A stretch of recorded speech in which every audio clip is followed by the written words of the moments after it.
Hello, it's Thursday. Hello. Welcome back to Take 5. We're here, aren't we? We are. We're delighted to be back with you again today.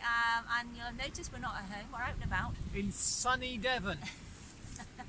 Wow, slightly greyed over now. It was sunny this morning, really. They promised us sunshine. It's but what not can you do? raining.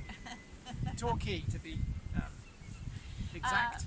Yes, so we're really pleased to be with you again today as we continue our journey through Hebrews. And today we are in Hebrews 7. We are. So in this chapter we meet Melchizedek. Now, we have already met Melchizedek in the Bible before, once in Genesis 14, I think it is, when Abraham meets Melchizedek, who is the king and the priest of Salem.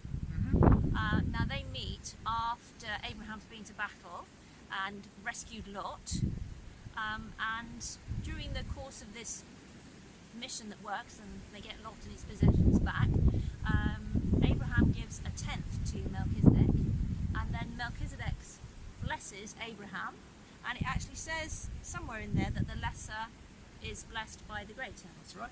That's one of the verses. It's a bit of a strange encounter in some ways, because this Melchizedek seems to pop up from nowhere and then disappear off the scene again, and we hear nothing more about him in the whole of Genesis or the Old Testament, come to that.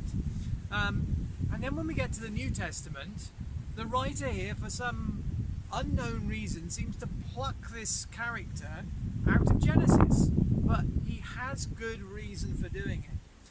Because remember, the first part of Hebrews is about pointing out the supremacy of Jesus, who he really was.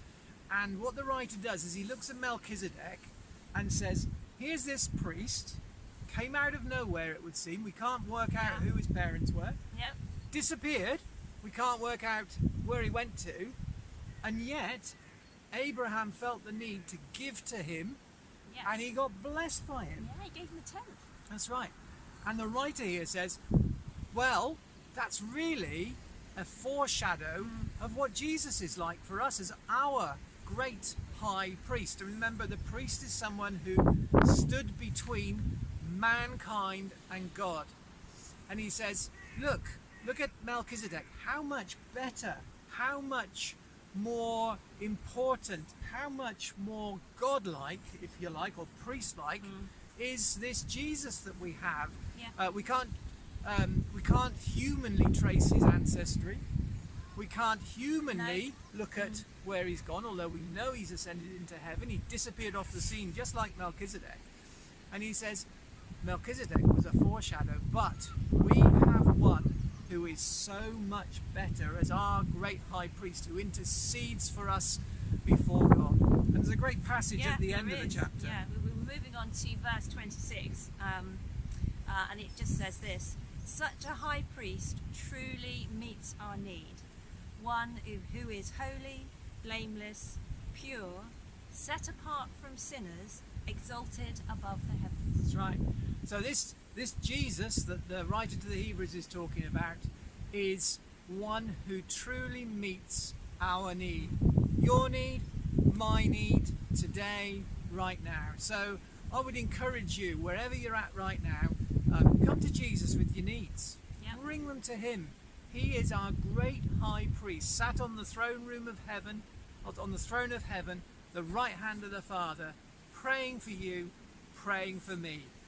Who better to take our needs to on this Thursday?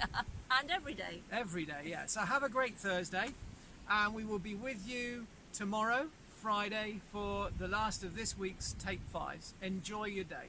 Bye.